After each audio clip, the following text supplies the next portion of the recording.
Network Entertainment.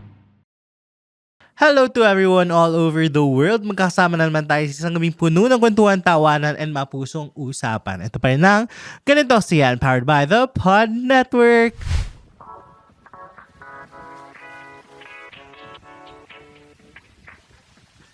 At kasama niyo pa rin ang inyong wandering go-getter ng Quezon City. It's your boy, Jacob. At makakasama natin for this episode ay isang Gen Z Atenean din, fellow student leader, and now a professional. Yes. Let us all welcome Ryan Suarez. Hello. Thank you so much. Thank you so much again for inviting me and to the space to, share and talk about life and career. Yes. And of course, siguro ang tanong ko sa'yo ngayon bago tayo mag-umpisa ng deep dive na. Deep dive! How's your week today? How's everything? My week has been really good. Nanood akong sports kahapon and then hanging out with friends. Sport, UAP? PVL. Ah! And then I was with friends and talking about life and enjoying the time that we have on Earth, on Mother Earth. And speaking of spending your precious time, siguro this is something that we also wanted to continue or start on sa GKY, yung mga media recommendations, culture sharing. Culture sharing! Culture sharing. Oo. Na parang ano yung mga recent consumables mo, mga kinonsume mo that made you smile, that made you think, that provoked some thoughts. Oo. For this cultural exchange, out of the siguro Oscar nominations, mga Best Picture, favorite ko talaga yung Sinners. Kasi actually nung una hindi ko alam na vampire movie siya. So, nung pagbukas ko, nung biglang may lumabas na vampire, sabi ko, vampire movie pa to? Pero even kung evasive ka dun sa mga themes na yun, sobrang ganda ng dinidiscuss niya about freedom and community and the power of music also. So, sobrang daming pwedeng ma-dissect with Sinners and yun yung manok ko sa Oscars. Ay, nag-ano na ba? Ay, hindi pa, diba? Hindi pa. Yung is yung Grammys last week. Yes, Grammys. Ayun naman din, doon ako makukuha nung akin. Kasi recently, I got into a certain, sport, exercise workout, na ang dami sa mga favorite kong instructors, yung favorite talaga nilang ipatugtog, Olivia Dean. So recently, I got into Olivia Dean's music. So, recommendation ko, Man I Need. Yes. So, yun. Congrats to the best new artist. Sobrang deserve. Yes. Ikaw ba, sinong mga recent listens mo? Recent listens, before talaga K-pop and pop yung pinapakinggan ko. Now I'm trying to look into R&B, listen to R&B. R&B, and actually Filipino hip-hop din. Yung kanto. Ang layo Oo nga, pero ako kasi when I listen to music, production yung pinapakinggan ko. Okay. Or parang people would expect me to listen to lyrics. Pero actually, as a writer, I would expect. Pero production talaga yung yung mas nabibigyan ko ng pansin. Okay. Anong mga songs yung mga Pinoy hip-hop that you listen to? With Filipino hip-hop, hindi ko pa sila talaga kilala. Okay. Pero nag-a-add lang ako ng artists to my playlist. So, honorable mention to everyone in my playlist. Ganun lang. Let's put a pin on that. Have you listened to Elijah Canlas? Oh, I know his films lang, pero I haven't. He's into music ata. I think hip-hop or rap yung genre niya. I'll look him up. So, yun. Ang unrelated nung opening conversations namin. Pero that's the beauty of life actually, na we do have multiple facades. Multi-passionate. Na parang we do stuff outside of our work. We have a life outside of it. And then, sobrang interesting or exciting malaman ng mga hobbies ng mga tao. Actually. Na parang, ay wow, nag-rock climbing pala si ganito. Or parang gumagawa Gusto ko pala yung siya rock climbing yung una-una. Okay. Gumagawa pala siya ng pottery, mga ganon. Parang, wow, especially sa weekends, di ba? Nagsisilabasan yung mga IG stories ng mga tao. Actually. Na parang, nagaganto pala si ganyan. Like, next, like, ganon. Wow. So parang, love that for everyone. Oo. And ang ganda din malaman kung ano yung mga ginagawa ng mga katrabaho mo. Oo. Yun nga, rock climbing. Ang dami nilang nag-rock climbing. Talaga? Oo. Suki na sila siguro dun sa circuit. Or sa, oo. Sa circuit, yun nga yung lagi ko nakikita. Or Greenfield, mga ganun. Talaga? Meron dyan? Ang alam ko. Correct me if I'm wrong. Oo. So yun, ang topic actually namin is hindi tungkol sa mga hobbies, but about sa career, sa a specific point in your career. Ikaw ba, siguro opening question, in a span of 6 months or in a year, ilang beses nagko-cross sa mind mo yung idea ng pagre-resign? Marami. Marami. Kasi, alam mo, minsan, pag naisip mo din yung thought na yun, minsan hindi siya seryoso. Oo. Parang ano lang siya, what if? Diba? What if? What if? Pero, yun, marami. More than 10? Siguro 10 para safe. Wow! Ako, ang hirap baka mapamarinig Ilang Hindi days, pa ako nag-ano Ilang days ba in a week? 7, tapos mga times 4, mga 28. Habang kumakain ng lunch. Kaya mag-resign. Kaya ako siguro, actually pa nga na siguro 10. 10, pero nasa ano pa ako, 6 months pa. Yun yung employer-friendly response. Ikaw kasi 10 pero at least ang tagal mo na Valid na siya Kasi sabihin mong sa 2 years, 24 months. Mga 1 per month. Mga 1 per month, almost. Ay, 1 every 2 months. Oo. Every other month, pinag-iisipang mag-resign.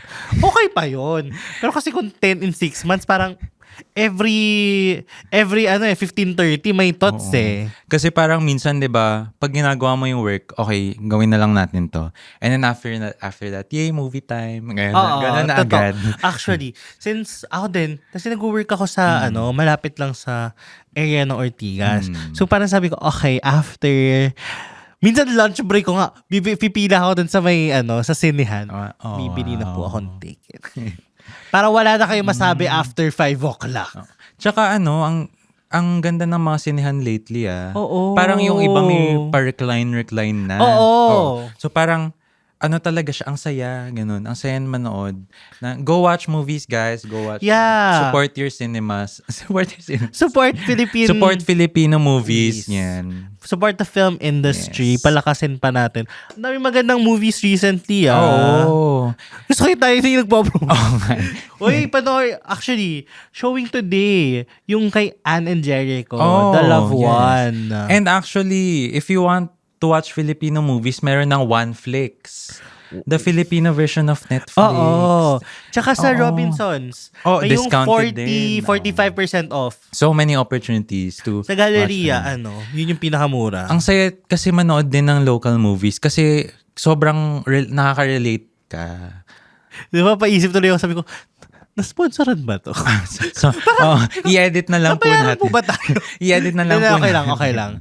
Pero I agree, ang sayang manood ng movies recently. Yung, diba nag-viral recently yung Tanging Ina? Oo. So, which is free on YouTube, by the way. Oo, ang ganda na may full versions na yung mga films sa YouTube. And on OneFlix, local classics din. So, yes. Naka-yearly subscription ka dun, no?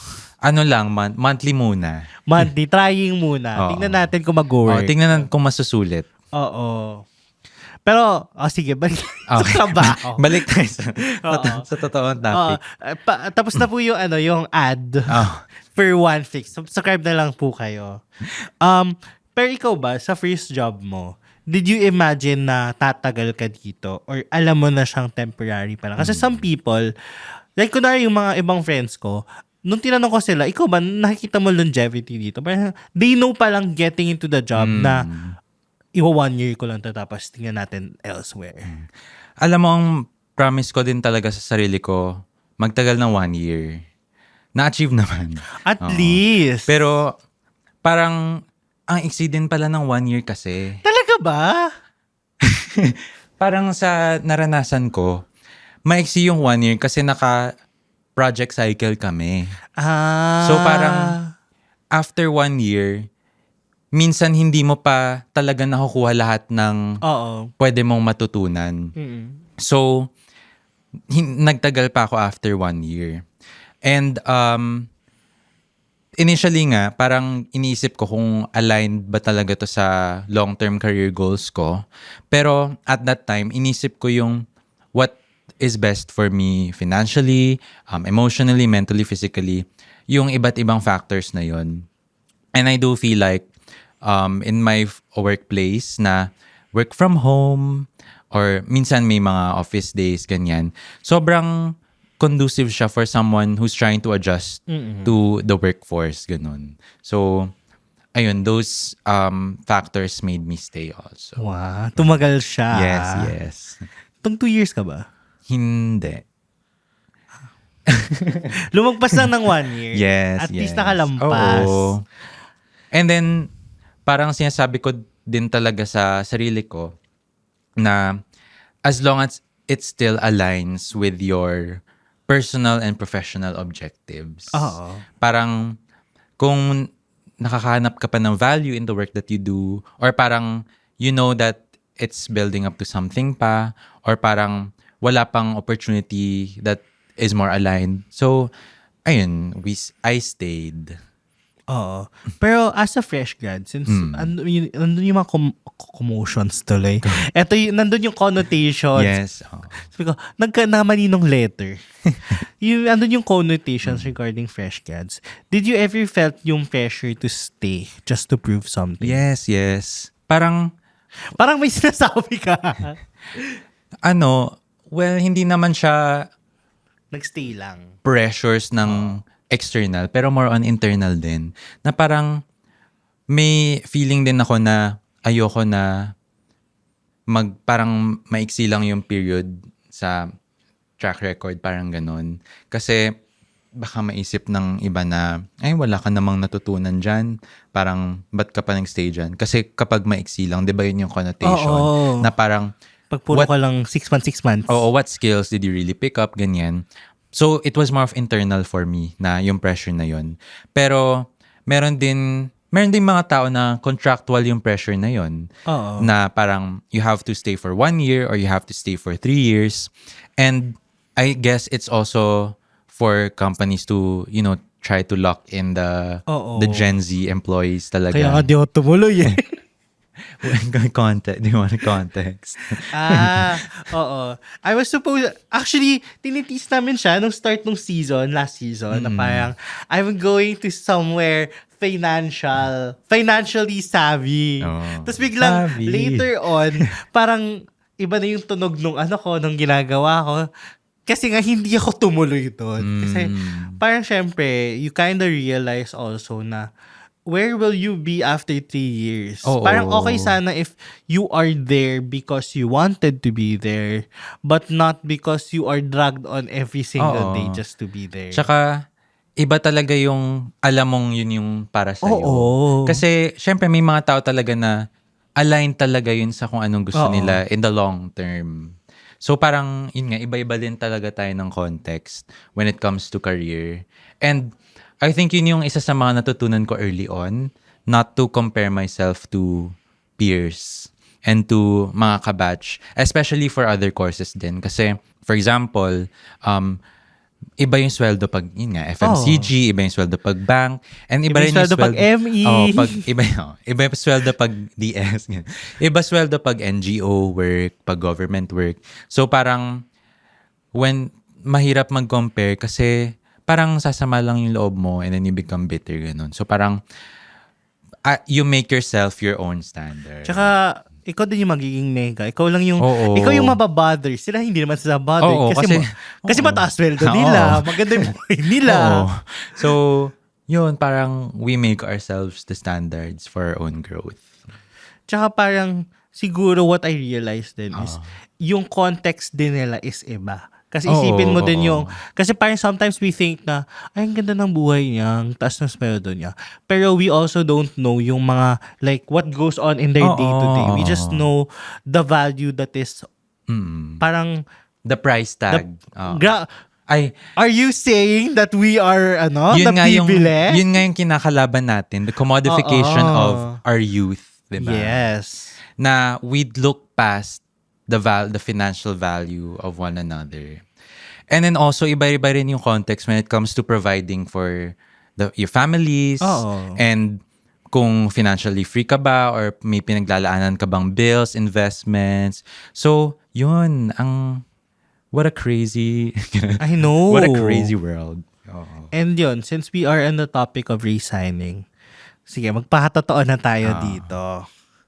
Ano ba talaga nagpaparesign sa Gen Z? Sa Gen Z, take what resonates, di ba? Leave what doesn't. Pero, alam mo, iba-iba talaga yung reasons kung bakit nag-resign ang Gen Zs. And, alam nyo, anong summary ng ating Anong summary ng iyong mga nakalap na mga findings? Conclusion. Mga may presentation po tayo. 30%? Actually, the statistics show. Pero hindi lang naman Gen Zs nag-resign. Ganun. Pero for Gen Zs, it's really because we know what we want. We feel strongly about what we want. And then, ang daming Gen Zs na friends, ganyan, na parang mas gusto nila talagang, mas headstrong sila. Headstrong and heartstrong, yes. Wow. To pursue what they really want. And sometimes, hindi naman siya fault din ng company or parang they just grew out of it or meron lang mga better opportunities for them that fit their context more. And I do feel like yun din yung context ng generation natin na parang dahil nga alam natin yung kung anong gusto natin, may times na mabilis din tayo mag-decide. And mabilis minsan magsawa. Mabilis. Parang marami ring nagsasawa sa routine. Sa routine ng work. So, a lot of Gen Zs want that constant stimulation, ganon, di ba? Because of our short attention spans. Joke lang. Perpetuating the stereotypes. Pero yun nga, parang mas gusto rin natin ng iba't ibang work kasi we like being excited. We like the thrill. And then there are some people din naman who want the stability, ganyan. Yes. I agree. Very important din kasi yan. Kasi parang feeling ko, laging may discussion, ay mga Gen Z ganito sila sa work, madali silang, they easily bounce. So, bounce na po ako. Pero, I feel like there's also that importance of understanding what make Gen Z stay and what make Gen Zs leave. Kasi, ang dali lang sabihin na madali silang umalis, pero baka din kasi hindi doon din sa binigyan ng reason to stay. Kasi I feel like Gen Zs know first when they are valued. Yes. Know when their job has value. And if they still put value into the things that they do. Kasi if, for example, hindi naman parang it's not giving any kind of form of satisfaction in you. There's no satisfaction in the work that you do. Or parang, it's not value-adding. Value-adding. It's not life-giving. Yeah, it's not life-giving. Parang, I feel like it's very important. Yun yung mga importance sa Gen Zs nowadays. Kaya I feel like, sometimes, sa mga older generations or parang companies na nagja-judge. Minsan may naririnig akong ganyan Parang minsan gusto ko sabihin, tingnan niyo po kaya ang mga sarili ninyo sa salamin. Tingnan ninyo ano ang work culture na pinapalaganap ninyo sa lipunan. And who set that system up? Pero alam mo, parang, di ba nga sinasabi natin na lumaki tayo sa, parang of knowing what our value is, knowing what we contribute. And hindi ba dapat we view it also as a success of the people who raised us na parang, or the systems that raised us in a way na parang you taught us how to value ourselves and now we should contribute ganyan to a meaningful working environment ganyan. So parang bakit bigla ring tinitake against. Oo, 'di ba? And I feel like then sobrang strong ng work-life balance attitudes na gusto natin kasi we recognize din na work isn't everything. Oo. And we need life outside of it. we need to fill the cups outside of work. New friends, ganyan. So parang ang dami kong nakakausap na they really value work-life balance. Isa yun sa mga KPIs nila. Oo. I agree. Kasi parang sometimes, I feel like we are in a generation din na na-realize din natin na sometimes our corporate or our 9-to-5 jobs are just what, I guess, as much as bad as it sounds, it's the one that puts food on the table. But it's not something always that you want to continuously do day to day. And siguro that's why we find importance into finding something meaningful that extends us also. Yes. And ang dami ko rin kilala na outside of their 9-to-5s, they do their hobbies and also yung side volunteering, advocacy work. So parang ang ganda rin na nakakapaglaan ng time yung generation natin for those endeavors. Tsaka parang I feel like something nice about the generation we are in is parang even if alanganin, ang hirap isiksik, gagawa ng paraan. Kasi you wanted to find ways to do and find something meaningful into what you do. Actually, parang super relevant din banggitin na yung pandemic na dahil lumaki tayo sa parang a huge chunk of our teen years nakuha ng pandemic. So parang we're trying to reclaim the social energies we lost before. Na because of those years of disconnection, parang now we really find value in the different people that we meet na parang let's make time for friends kasi 'di ba yung kanta ni SZA na nag-viral, we're running out of times. Yun yung a lot of Gen Zs really believe na parang nawawalan tayo ng oras, which is not necessarily the case, pero it's also what makes them want to do more. I agree with that. And ngayon, ito naman yung tougher question. Kasi kanina, tinanong natin ba't nag-resign. Yes. Ikaw naman, Ryan. Bilang, medyo na pinaprelude mo na kanina eh. Pero ikaw ba, since nabanggit mo na rin siya, or parang nabigyan mo siya ng hint, ba't ka nag-resign? So, to provide context, yung first work ko was in the climate change and sustainability field in parang in a firm, parang advisory firm, ganyan. And parang una pa lang sinabi ko sa mga hiring people na what I did in college wasn't necessarily aligned to the climate change and sustainability field. Kasi iba yung advocacies na I focused on in college. So parang that was yun yung sinabi ko sa kanila. And then, but I was really open to learning more about it, ganyan. And nagtagal ako. I lasted for more than a year. Almost 1.5 years, ganon. Okay. So, it was a really good experience for me. Really good learning experience. But I also wanted to try a different environment na. Kasi, yun, iba talaga yung curiosity mo when you're young. Na parang, you wanna try different opportunities, different environments. Kasi gusto mo rin talaga malaman kung saan ka mas nababagay talaga. And I feel like that was one of the factors din. Bakit I decided to explore other opportunities, other environments. Kasi, yun, I just wanted to know what else is out there. And I also wanted to be more grounded in service. Kasi yung like the act of being of service to the sideline communities, ganyan. So, yeah, it was more of a personal decision talaga. Hindi, we respect Ikaw HR. yung employee.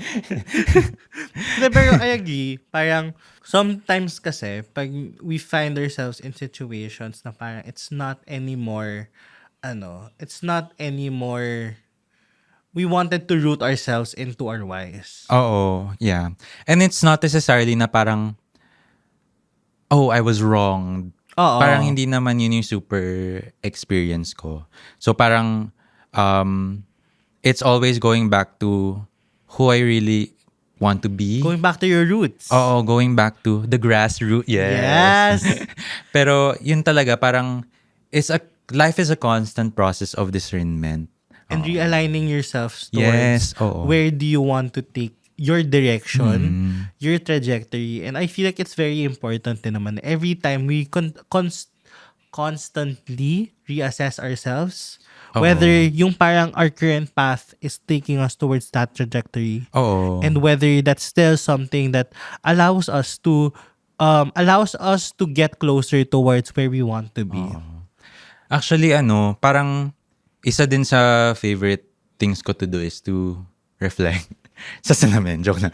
To reflect about life, about career. Kasi parang doon mo talaga nakikilala yung sarili mo. Or doon mo nakikilala kung ano ba yung gusto mo, what things made you uncomfortable, what things make you anxious, and what things make you excited.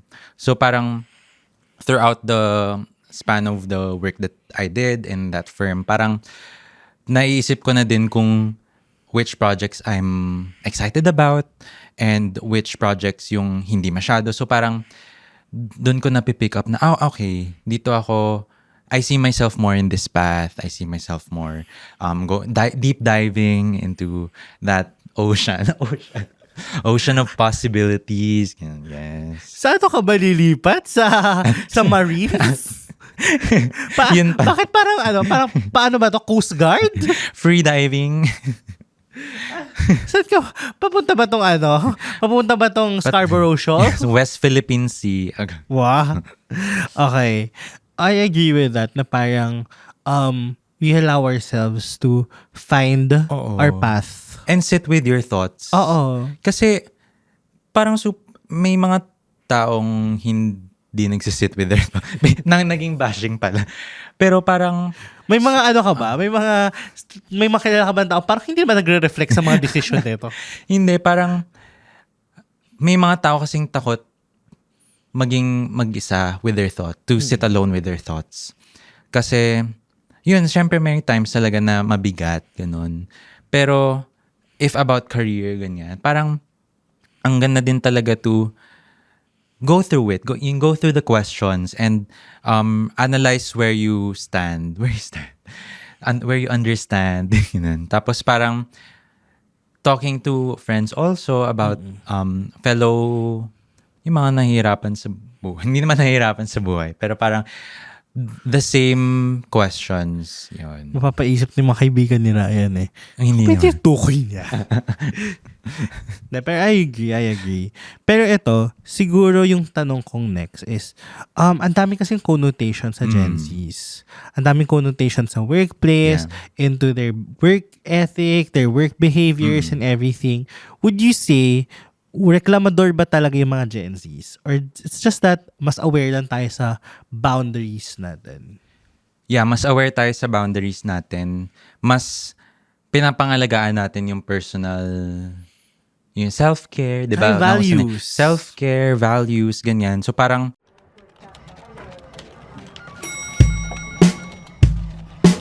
Hello everyone! Ako po si Baus Rufo, ang host ng podcast na Kaya Pa Ba? Ang pinakabagong talk show kung saan tinatanong namin kung kaya pa nga ba talaga?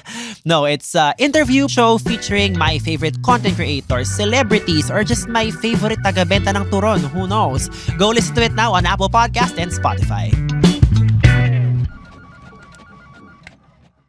naisip ko rin na we really grew up kasi in an environment na yung sa online na we see what life can be or we see what good working practices should be.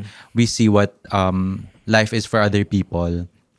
And then we tend to compare it din with our current situations and seeing how things can be better. And I feel like yung pag-internalize din ng mga ganong nakikita natin, it also contributes to yung values alignment natin of what we think is right, what we think should be. And yeah, parang I also feel like when we voice things out, it's from a place of wanting things to be better. And hindi naman siya sa pagiging entitled, but more on parang giving input, 'di ba? Giving stakeholder advice, ganyan. And I feel like case-to-case basis na lang yun sa delivery. Mm-hmm. So parang duty rin naman natin as Gen Zs to figure out how to give that advice in the best way possible. I agree. And super important din kasi na important din naman maintindihan tayo kasi as much as we try to also understand yung mga older generations, older people, it's really important also to understand yung perspective of where we came from. Kasi tayo din yung generation din na dumaan sa pandemic and such. Yung a lot of big chunk of our formative years were in the pandemic. Tsaka parang pag titignan mo yung iba't ibang generations, iba-iba talaga yung context. Parang kung yung pinaglakihan natin na situation.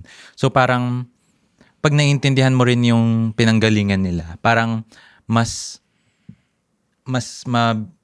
magagawan mo rin ng magandang way yung pag-approach. Eto, siguro yung next kong tanong is, ano yung, given na we're talking about workplace and boundaries, ano yung biggest shock na na-experience mo when you enter the workforce? Actually, swerte ako kasi work from home. So hindi ka naka-experience ng office culture? Parang not as much. Kasi parang, ang nagulat ako sa sarili ko na kasi by the start of the year, parang nagsisimula na kami na mas often na mag-hype kasi hybrid kami. Hindi pala technically work from hybrid. Parang mas na-enjoy ko pala yung office dynamic, pero minus the commute. Importanteng note yan. Minus the commute. Pero locking in together, parang ganun. Parang putting your heads together and mas mabilis mag-work for me. Mas mabilis namin natatapos yung mga kailangan gawin pag on-site. Pero naiintindihan ko na may mga tao din na prefer talaga yung work from home or mas nakakapag-work sila sa bahay. And I also feel like ang dami kasing considerations pag nag-on-site. Yun nga, yung transportation na napakahirap tuwing rush hour kasi hindi enough yung public transportation. Hindi enough yung public transportation natin. Hindi interconnected yung mga nodes of transportation natin. So parang, how can we as a country do better in that case, di ba? I agree. Ako agree ako sa commuting. Di ba? Kasi minsan tinutulog ko, extra hour of tulog. Realization mo din, pag nagko-commute, lahat naman kayo gusto nilang makauwi. Oo. Di ba? Parang, lahat kayo, you're just there to just go home, di ba? And then, usually kasi, di ba, pag nag-work on-site, yung work mismo, minsan hindi yun yung nakakapagod yung commute talaga Oo. Kasi parang iisipin mo kung will you catch ba the next bus? Makakaabot ka ba sa huling sakay? Or makikipagsiksikan ka ba talaga? And then, yun na yung mga nasa isip mo. Tapos parang, parang lahat naman tayo gusto lang natin makauwi. Actually, ako din recently. Kasi I started driving recently. Sabi ko talaga, ang hirap din pala. Kasi kailangan lagi kang gising. Kesa sa nagko-commute ka or kunwari nag-grab ka na parang extra hour of tulog mo. Kaya mo na yan. Kaya mo na yan. Gigising na lang ako pag napit ko na. Pero pag pag ikaw yung maneuver everything, parang tipong kailangan gising ka, kailangan magising ka ng mas maaga para to ensure na nakapagkape ka enough, nakapag-breakfast ka, na-awake ka, alert ka, and everything. Tsaka parang may friend ako na nagsabi na driving is a love language when it comes to meeting friends, ganyan. Kasi di ba pag may driver kang kasama sa friend group, usually hinahatid. Siya yung designated hinahatid ka sa iba't ibang place. Parang they would brave traffic to meet you guys, ganun. So parang it says a lot about how grave the traffic is and how grave the state of public transport din is. Lalo na nung Christmas. Oo. May times na na-stranded na may time na na-stranded na ako sa Makati before. Parang mga 10 pa lang yun, wala na akong mabook na kasi mas mahirap ka ng 80. Oo, parang pa yun, Christmas, payday, the last Friday before a lot of companies go to rest. Ganon. Tapos parang sabi ko, Lalamove. Sabi ko, Lalamove, tao po yung sasakay. Wala talaga. So parang ang hirap talaga pag hindi accessible din yung public transport. Ang hirap. Kaya DPWH pa yun. DOTR, MMDA. Oo, MMDA. Ayusin po natin. Let's talk to the stakeholders. Tapos may mga may mga kotse na wala namang, hindi man dapat nasa bus lane, nagbabus lane. Ano kaya yun? Bus kayo? Oo. Ilan sa kayo 50? Oo. Pero sige, since we're talking about kanina boundaries, yes. Bakit tingin mo asking for boundaries is seen as a weakness for Gen Zs? And have you ever felt na parang guilty na parang pinaprioritize mo yung self mo over yung work? When it comes to boundaries, parang feel ko minamasama siya kasi 'di ba yung nakaugali ang working culture na talaga is parang once hindi pa tapos yung work mo, i-extend. Wag ka munang umuwi, ganon. And may mga ganon pa rin. Pero I feel like kasi we're in a system, lahat tayo, we're in a system that values talaga products, like outputs. So, sobrang fixated natin sa ginagawa nating work na nagiging basehan ng success ng worker yung kung nagawa ba niya on time, kung ilan yung nagawa niya report, mga ganun. And I feel like when we ask for boundaries or when we ask to just respect the working hours, ganyan, parang nagiging taliwas kasi siya dun sa system na ginagalawan natin right now. So I feel like dun din nanggagaling yung connotation of disrespect na parang we're not sticking to the status quo. Kasi nga, di ba, we grew up on High School Musical. Now we don't stick to the status quo. Di ba si Troy may work-life balance siya ng basketball and theater. Di ba? So why can't we also balance, di ba? Yan. So yung example ako nag-iisip na ako example. Actually, hindi ako sure kung ito din yung practice ninyo sa Gaidon before. Pero, meron kasi kami before sa isa sa mga org na I was in, na yung yung practice namin was, after 9, like, pag nag-send ka ng message, either, may na parang sending past work hours, or isa-send mo siya as silent. Na parang, or actually, basically, sometimes what I do, schedule send for the next day. Parang hindi na makaabala ng ibang tao. Pero if talagang urgent, sending past work hours, sorry. Parang mas respectful. Yun yung ideal. Oo. Kaya pinalaki tayo ng ideal systems ng pero orgs. Like guilty ako sa pag-send ng emails and feedback ng ungodly hours. Kasi sa org ba to? Oo, sa org, sa Gaidon. Kasi parang kunwari nag-edit ng article, ganyan. Parang sa isang araw attend akong class, gagawin ko yung mga essays and homework, ganyan. So parang minsan ang time ko for orgs, mga 12 a.m., 3 a.m., ganyan. So parang doon din yung time na mas nababasa ko talaga ng maayos lahat. So, sorry sa mga nasendan ko na nagka-email notification ng 3 a.m.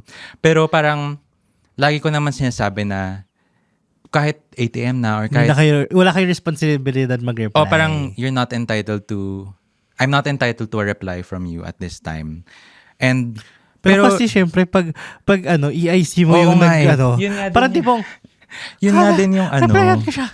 Yung parang sinasabi ko sa mga editors, sa mga editor na kahit next day na, pero parang they still do it at 3 a.m. Sorry.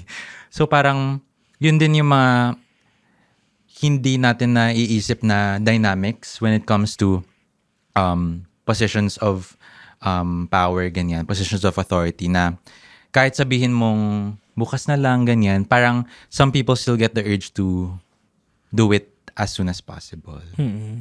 So, yes. Ikaw That's the pala ang past.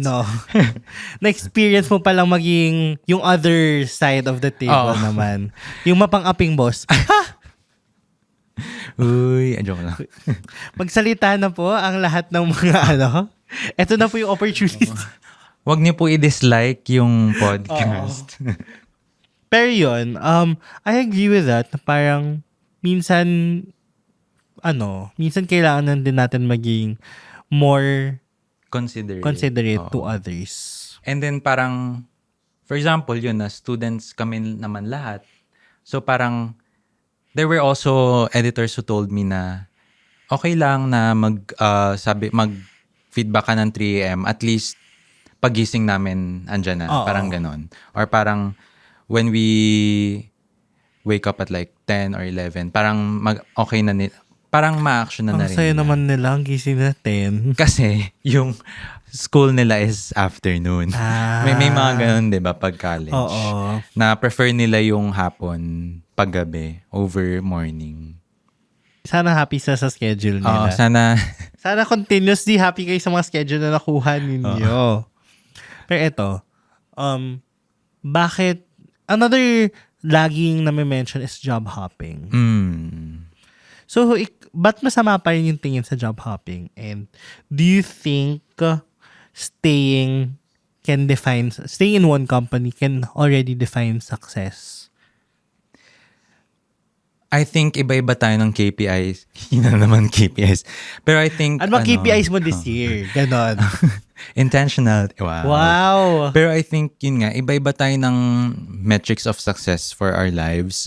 And when it comes to job hopping, masama yung tingin ng ibang tao kasi parang iisipin nila na may na-accomplish ka ba? Walang stability. Walang stability. May na-accomplish ka ba sa 6 months na yon? Or may na-pick up ka ba talaga? Pero I feel like sometimes leaving is also a brave choice. Kasi when you leave, it also means na nirerespeto mo rin yung in a way na hindi ka tatagal ng hindi ka focus sa work. Kasi 'di ba, may iba na nagsistay pero hindi na sila as committed. So parang sinasabi mo quiet quitting. So parang when people job hop din fast, parang it's also saying na okay, alam ko na agad na I'm not fit for this environment. So wag na tayo magpaligoy-ligoy. Wag na tayo maglokohan. Wag na tayo maglokohan. So parang to some, yun nga, it's a form of let's just move on. Parang ganun. Pero I understand din why employers think na masama or parang negative yung connotation. Kasi parang first, if for some companies in 6 months parang nag-i-invest sila sa'yo or parang they build something in you, parang ganun. Pero at the end of the day, we are all our own selves. We are all our own individuals. And even if our culture is super heavy on utang na loob, parang even at the end of the day, we decide for ourselves. We have the agency to do so. And if there are better opportunities for your personal and professional growth, parang go, pursue. Totoo naman. Kasi ang hirap din naman na ikulong mo yung sarili mo doon sa isang trabaho na hindi ka naman masaya. Oo. Or hindi mo na feel na go-grow ka. Oo. Kasi parang the reason din why we stay is kasi meron pa tayong makukuha from it. And meron pa tayong maibibigay. So parang when we decide to part ways, parang at least meron sanang alignment with your higher-ups or your managers na parang, okay, this is where we leave things. Or this is our final moments. Parang ganun. Gets. Eto, how big of a factor is salary, especially with today's cost of living in making a decision to quit? Malaki siyang factor. Kasi, let's be real, di ba, guys? Parang, ang mahal na ng bilihin ngayon, ang mahal na ng mga kailangan gastusan. And, yun nga, iba-iba yung context din natin in life.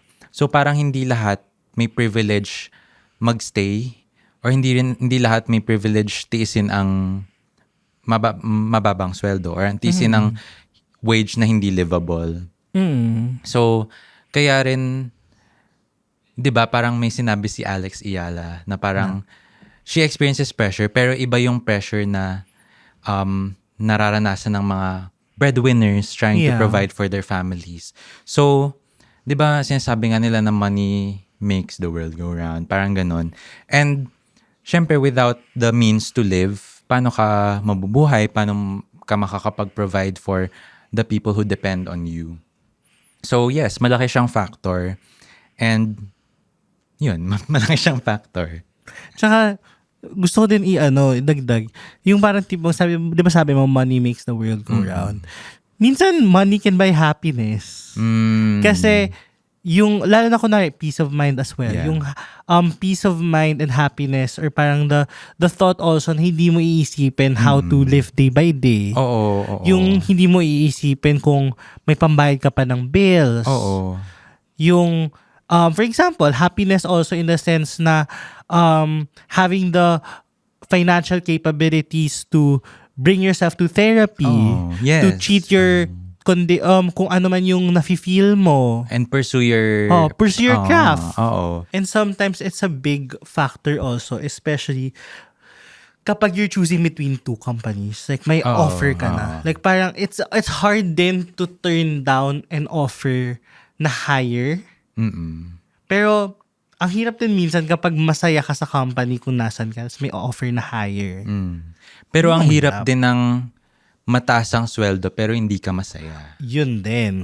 Oo. So iba-iba talaga yung context, guys. In short, hindi tayo pwedeng lahat happy. Oo. Balik tayo sa other episode natin na kailangan may sacrifices. There will always be sacrifices. And parang yun nga yung sinasabi na ng opportunity cost na we can't have it all technically. May mga bagay talaga na makakaligtaan natin. So yes, choose wisely. Yun na lang. Tsaka siguro important din, know your worth. Yes. Lalo na kung alam mo na parang for example, yung compensation sa'yo is not worth the amount of task, the level of work, the level of accountability that you're under. It's, parang minsan sinasabi, I'll be honest, minsan natatakot ako mag-leverage na, I think naman po, deserve ko to, ganon. Pero parang kasi sometimes parang pag nagbigay ka kasi ng value, parang nakakahiya. Lalo na if for example, it's a significant Pero you should also take into consideration din na parang how much you're doing, what is the value of the work that you do, the job market. Kasi baka mamaya, you're paid like this, pero pagtingin mo sa job market, people that have your level of work are paid this much. Baka hindi ka pala paid well enough based on the job market. Yeah. So, yun. Another siguro na gusto kong itanong, how important is mentorship and growth with deciding to stay or leave? Sobrang laking factor niya. Kasi, especially for yung kapag first job mo and for fresh grads. Kasi you're going into an environment you know virtually nothing about. Or kung meron man, nakuha mo lang siya from internships, ganon. So parang ang laking bagay na meron kang figure in the workplace to help guide you, to someone who has your back. So sa workplace ko naman, meron kaming mentor system. And kasi ang ganda rin ng feeling na pwede kang maging honest to that mentor and also be unfiltered with what you want in kung ano pa yung gusto mong gawin with your work, ganyan. So parang, I do feel like the mentorship and the team culture was also something that made me last that long. I agree. I feel like it's really important na may parang basis ka of growth. Yes. And may person ka na nakikita mo on how you want to grow. Yeah. And I feel like kung yung company mo walang ganong system, parang you can also find other mentors or peers who you can talk to and who can give you substantial guidance when it comes to navigating the different questions you have about your career and your life. I agree. Eto na, papunta na tayo sa dulo. Okay. Na-advise na naman tayo. Mag-a-advise ka na naman. How do you know when it's time to leave and when it's time to push through? Do you believe resigning can be an act of maturity? Yes, resigning can definitely be an act of maturity. And I do feel like yung resigning is something that should come with discernment also. Na weigh mo yung opportunities na meron ka and assess mo yung situation mo kung ano na yung may mga na-compromise ba or parang meron bang mga boundaries na na-cross. So, sobrang importante nun when it comes to thinking about your next steps. And I definitely feel like kailangan mong pag-isipan kung yun parang mga nauulit natin na may value ka ba na nakukuha pa when it comes to the work and meron ka rin bang naaambag.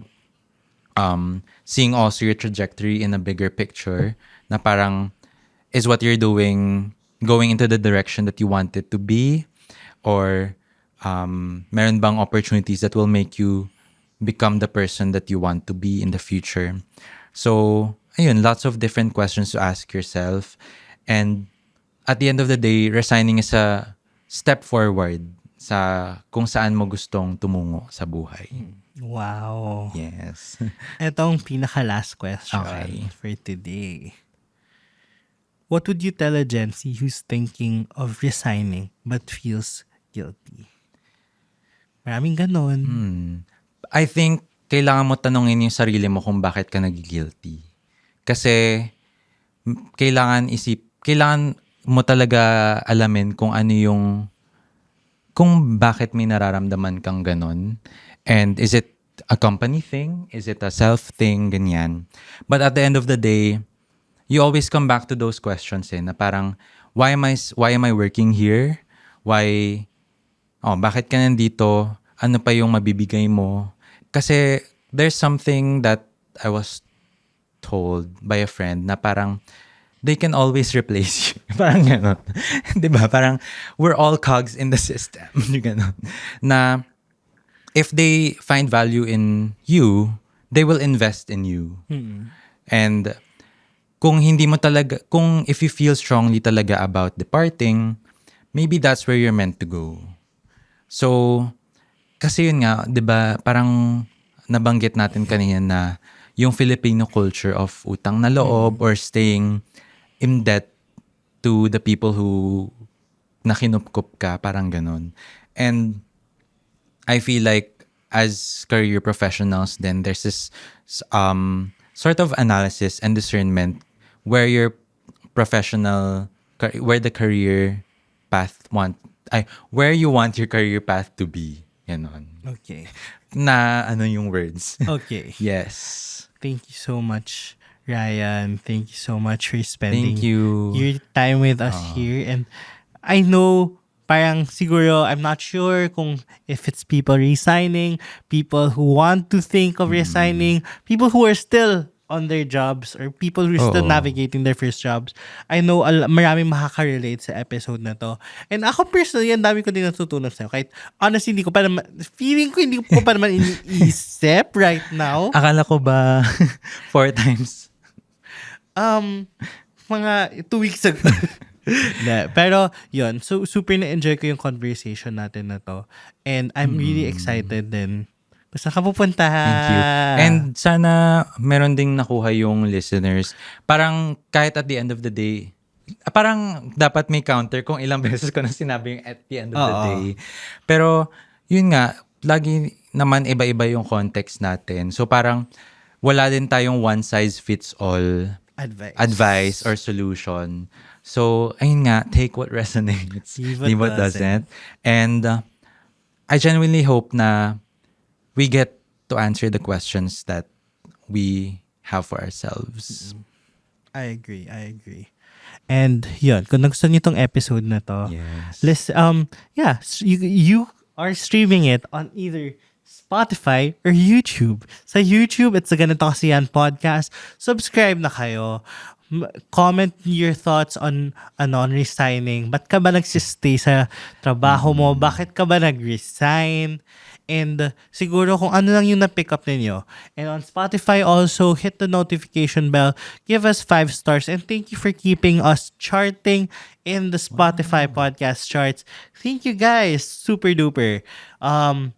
For making us one of the top podcasts and top Gen Z podcasts in the Philippines. More power to GKY. And yun, Ryan, saan ka ba nila? Kung gusto nila ng more, Okay.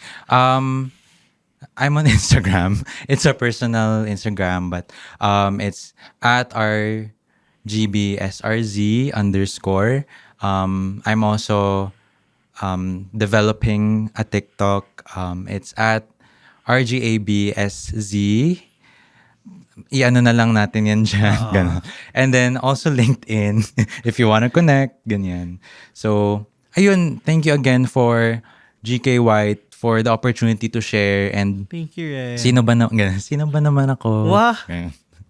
Deeply honored and humbled. Parang yun yung mga sa link. Deeply honored and humbled to have been featured. Yes. Pero sana hindi ito yung last. Yes. Please reach out. If gusto niya daw po pabalikin si Ryan, comment lang daw po kayo para sabihin natin, para may traction. Oo. Tas walang nag-react. Ayun lang.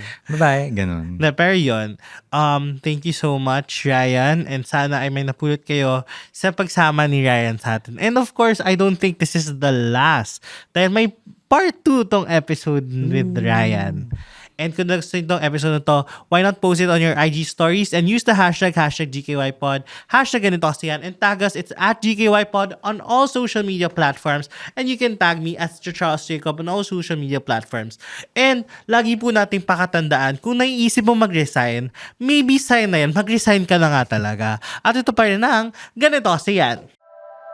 The opinions of podcast creators, hosts, and guests are not necessarily reflective of the official stance of the Pod Network Entertainment, its hosts, or other network programs. The content created by the people behind the podcast is personal and not meant to harm any religion, ethnicity, group, organization, company, or individual.